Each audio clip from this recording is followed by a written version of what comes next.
When I stood before Jesus, he didn't ask about the Sterling Tower, my multi-billion-dollar corporation, or my net worth. He didn't mention the 7-figure checks I wrote to charities or the hospital wing that bore my name. He looked at me with eyes that held all the love and all the justice in the universe, and he asked me a simple question that utterly dismantled my soul. Arthur, have you ever truly been hungry? What he showed me next, it didn't just humble me, it terrified me. My name is Arthur Sterling. I'm 50 years old, and on May 10th, 2025, I died of a massive coronary on the Persian silk rug of my penthouse apartment, overlooking a city that I felt I owned. For my entire adult life, money was my god, though I would have never admitted it. I thought success was a sign of God's favor. I built an empire from nothing, a testament to my own grit, intelligence, and relentless ambition. I had everything a man could dream of: private jets, yachts, homes on every continent. And I was, by the world's standards, a good man, a philanthropist. My charity was a business transaction. My assistant would identify a cause: a new art museum, a university endowment, a high-profile disease research fund, and I would write a check. There would be a gala, a plaque with my name on it, a press release detailing my generosity. I felt good about it. I was giving back. I was doing my part. I was providing jobs, funding research, supporting the arts.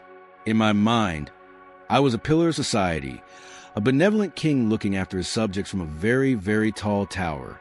I even went to church on Christmas and Easter, and my donations to the cathedral's restoration fund were legendary. I thought God, and I had a great arrangement. I made the money. I gave a small fraction of it to causes that made the world look better. And he, in turn, blessed me with more success. It was a perfect, sterile, and soulless partnership. The day I died started like any other. A 5 a.m. workout with my personal trainer, a breakfast of egg whites and avocado toast prepared by my chef, and then hours of barking orders on international calls. Around 3 p.m., I felt a crushing pressure in my chest. It wasn't a sharp pain, more like an elephant sitting on me. I stumbled, knocking over a ridiculously expensive vase. My vision tunneled, and the last thing I saw was the sprawling city below, its millions of lights looking like scattered diamonds. Then darkness. But the darkness didn't last. It was replaced by a light, not a bright, clinical light, but a warm, golden, all-encompassing light that felt more real than anything I had ever experienced. All the pressure, the ambition, the constant, gnawing need for more that had driven my entire life, it just vanished. I felt a peace that billions of dollars could never buy. And then I saw him walking toward me from the center of the light.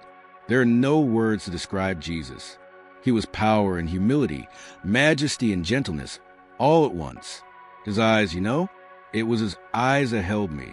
They saw every secret, every shady business deal, every moment of pride, every time I looked away from a homeless person on the street. And yet, they didn't hold condemnation. They held a profound, heartbreaking sadness. I fell to my knees, not out of reverence, but out of the sheer, crushing weight of his holiness. Lord, I breathed, the word feeling foreign and inadequate on my lips. He looked down at me, the creator of galaxies looking at a dust mote of a man who thought he was a giant. Arthur, he said, and his voice was the sound of truth itself. Your life is full of works, buildings with your name, donations recorded in ledgers. But I have a question for you. I braced myself. I thought he would ask why I hadn't given more or about my motives. But his question was so simple, so elemental. It completely bypassed my intellect and struck at the core of my being. Arthur, have you ever truly been hungry? I was speechless. Hungry? I hadn't been hungry a day in my life. I'd had chefs, nutritionists, 5-star restaurants. I didn't know the first thing about hunger. I just stared at him, confused. He didn't need an answer. He already knew. I want to show you something, he said, his voice filled with sorrow. I want to show you what true poverty feels like. The beautiful golden light didn't fade. It was ripped away. In an instant, I was plunged into a cold, bleak, and terrifying new reality. The world of golden light was replaced by an eternal twilight. I was standing in a vast, desolate landscape that stretched to an unseen horizon. The ground beneath my feet wasn't soil. It was a fine, gray dust that seemed to absorb all light and warmth. There was no sun, no moon, no stars, only a bleak, oppressive gloom that fell heavy, like a wet wool blanket.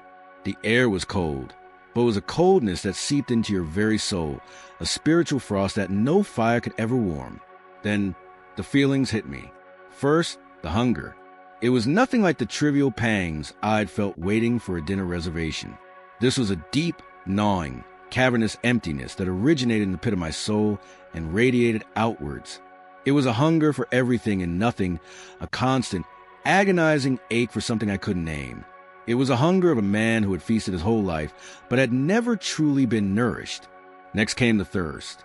My mouth, my throat, my entire being felt impossibly dry, like the gray dust under my feet. It was a desperate, burning craving for a single drop of water, of relief, of comfort. I would have given my entire fortune, all my companies, every last stock and bond, for just one sip of living water. But there was none. There was only the dust and the cold. But the hunger and thirst were nothing compared to the loneliness. I looked around and realized I was not alone. There were others, millions of them. They were translucent, shadowy figures, all wandering aimlessly through the gray twilight. Their faces were hollowed out, not by starvation, but by an eternal, crushing despair. They were all around me, sometimes bumping right into me, yet it was as if I didn't exist. No one made eye contact. No one spoke. No one acknowledged anyone else. I was in a crowd of millions, yet I had never felt so terrifyingly, completely, and utterly alone. This, I realized with a dawning horror, was the true torment of this place. Absolute invisibility. I tried to speak. I wanted to scream, to shout, "Don't you know who I am? I am Arthur Sterling." I wanted to assert my existence, my importance. But when I opened my mouth, no sound came out.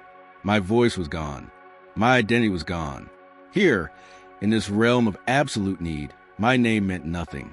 My fortune meant nothing. My power was a ghost, a forgotten dream. I was just another one of them, a transparent shade consumed by a need that could never be met. I looked down at myself. My expensive, tailor-made suit was gone. My gold watch, my polished leather shoes, all gone. I was just like them, a shimmering, translucent form. I could see the gray dust right through my own hands. The panic that rose in me was a cold, sharp blade. On earth, my wealth had been a shield. It made people see me, listen to me, defer to me. It made me solid. Here, without it, I was nothing, a vapor. I began to walk, to wander, just like the others. I didn't know where I was going. There was nowhere to go. There was only the endless gray plain and the crushing weight of being forgotten. I saw a soul huddled on the ground, weeping without tears, and felt a flicker of something I hadn't felt in a long time: pity. I reached out a ghostly hand to touch its shoulder, to offer comfort, but my hand passed right through it. There was no connection here, no comfort.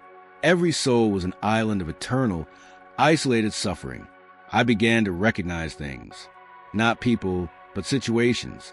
I saw the face of a man I'd once passed on a cold winter street in New York, huddled in a doorway. In my world, he was an inconvenience, a problem for someone else to solve. Here, his face wore the same expression of hollow despair as everyone else's. I saw a young woman with a child, their forms flickering with a desperate cold. They looked like a family I'd seen on a news report about a famine, a story I'd watched with detached sympathy before my chef called me for dinner. They were all here, the ones I had driven past, the ones I had switched the channel on, the ones whose suffering I had addressed with a sterile, tax-deductible check instead of a moment of genuine human connection. This wasn't a punishment of fire and brimstone. Jesus had brought me to a place that was far more terrifying. It was a spiritual embodiment of neglect. It was a collective soul of the forgotten, and I was now one of them. The billionaire had become spiritually destitute, and the terror of it was that I finally understood that I had been this way all along. I just hadn't known it. Just as the despair threatened to swallow me whole, the golden light returned, not replacing the gray wasteland, but overlaying it. Jesus stood beside me, his presence a shield against the oppressive cold. The millions of suffering souls were still there, but now I could see them through his eyes, not as a faceless mass, but as individual, beloved children who were lost and hurting. His heart broke for every single one of them. "This is the spiritual state of the ignored, Arthur," he said softly, his voice echoing in my soul. "It is the hell of being invisible. Now, let me show you what your works look like from this side." The scene shifted. I was standing in front of a magnificent, gleaming building. The Sterling Cancer Research Wing, my $10 million donation to the city's top hospital. On Earth, it was a marvel of modern architecture, a symbol of hope. But here, in the spiritual realm, it was a cold, perfectly constructed mausoleum. It was gray and lifeless, just like the desolate plains we were in. There was no light emanating from it, no warmth. It was functional, impressive, and utterly dead. But this building saved lives. I stammered, my voice now returned to me. The research, the patients, the work done within the walls was good, Jesus acknowledged. And the doctors and nurses who serve with love, their rewards are great. But your gift, Arthur, it was a monument to yourself. You gave from your excess, from a fortune so vast you did not even feel the loss. It cost your bank account, but it cost your heart nothing. You didn't give in love for the sick. You gave it for the plaque on the wall and the praise of men. A gift without love is a body without a spirit. It is a cold, empty thing. He then waved his hand, and the sterile image of my hospital wing dissolved. I found myself looking into a small, humble shack somewhere in a dusty, sun-scorched village. An elderly woman, her face a roadmap of hardship, was sitting before a tiny bowl containing a meager portion of rice, her only meal for the day. Her body was frail, but her eyes were clear. As she was about to eat, a small, orphan boy, even thinner and hungrier than she was, peered through her doorway. The woman looked at her tiny meal, then at the boy. A gentle smile touched her lips. Without hesitation, she took her bowl, scooped half of the rice into a leaf, and gave it to the child. As she did, she whispered a simple prayer of thanks. In the spiritual realm, that act was not simple at all. It was an explosion of pure, divine light.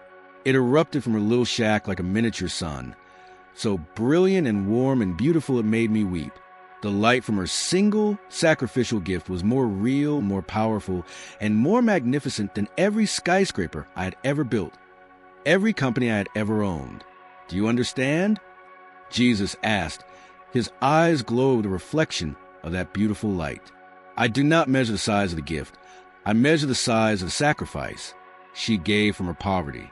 She gave half of all she had. You gave from a surplus you could never spend. She gave with a heart full of love for a child who had nothing. You gave for a legacy. All of heaven celebrated her gift. Your donations were merely recorded in a ledger. The truth of his words pierced me. My entire life's philosophy, that my success and my transactional charity were a form of worship, was a lie.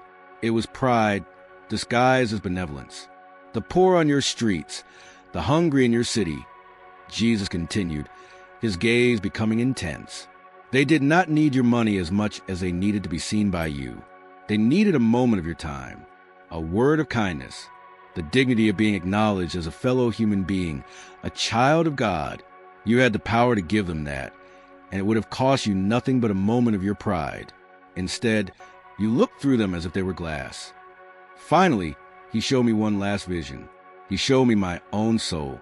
I expected to see something dark and monstrous, but what I saw was, in a way, worse. My soul looked exactly like my penthouse apartment.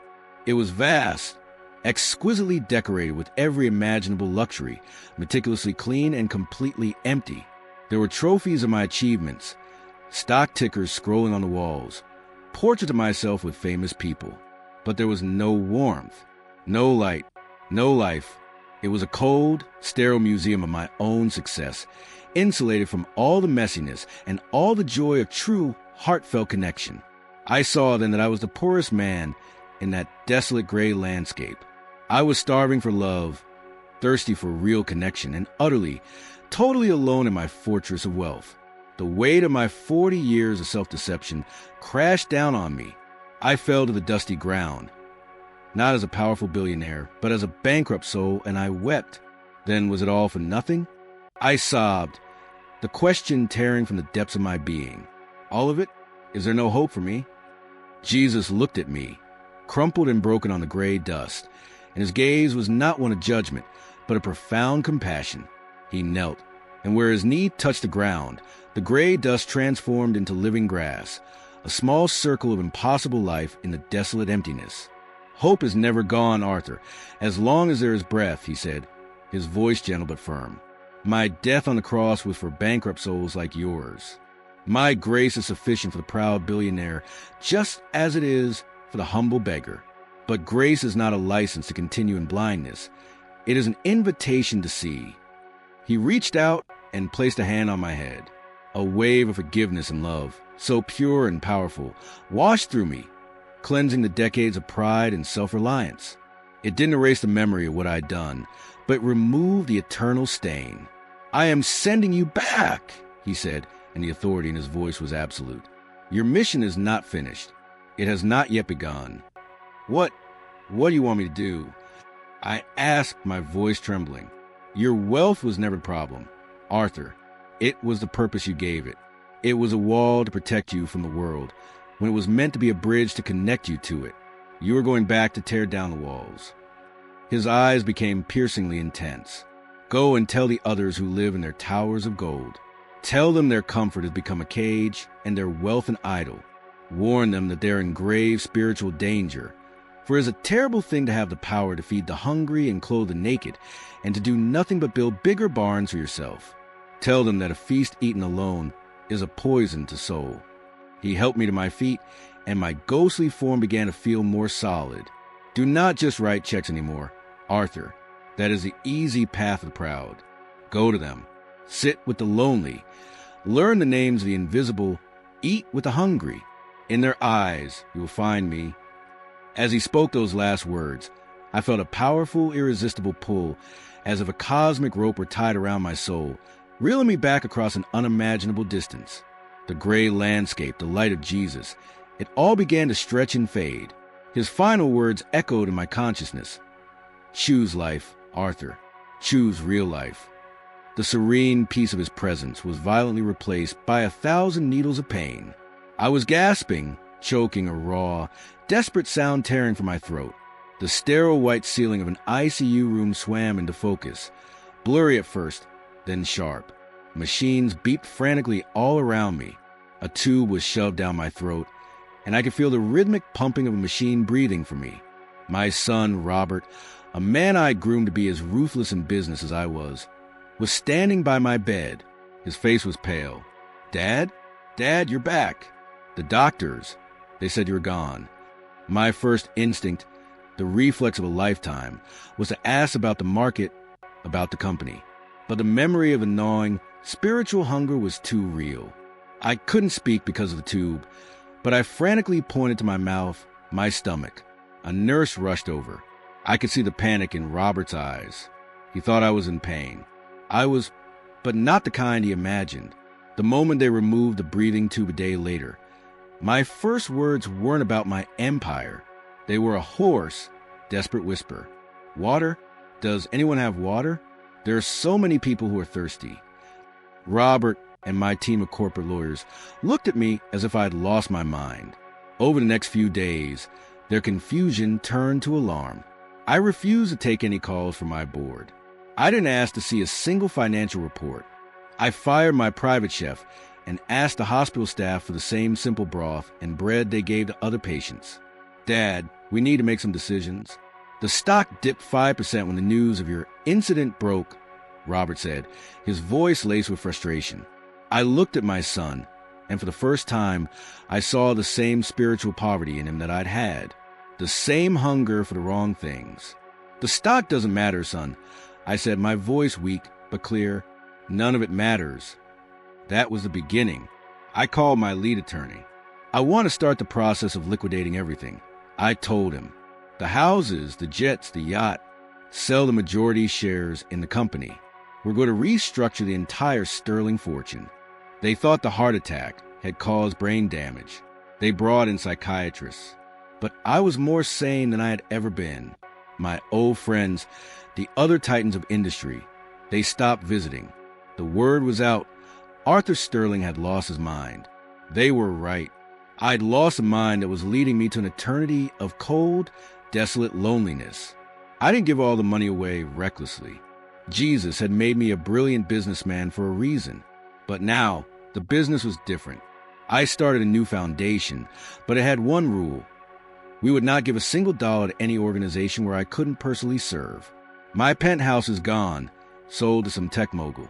I live in a simple 2-bedroom apartment now. And my days? I spend them at the downtown shelter we funded. I'm not in a boardroom. I'm on the serving line, scooping mashed potatoes onto plates. I know the names of the men and women who come through. I know their stories. I've sat with them, prayed with them, and cried with them. Some days, when I look into the eyes of a man the world has forgotten, I see a flicker of that golden light. I see Jesus. My old life was full of success, but empty of joy. This new life is messy, it's hard, it's heartbreaking, but it is filled with a profound joy that my billions could never buy. I am finally, truly nourishing my soul. So, I am telling you this, especially those of you who have been blessed with wealth. Your money is a tool, nothing more. It can build a wall around your soul, or it can build a bridge to the heart of God. Please, don't make the same mistake I did. Don't wait for a heart attack to learn what true poverty and true wealth really are. Go, find the hungry, find the lonely, find the invisible, and in them, I promise you, you will find Jesus waiting for you.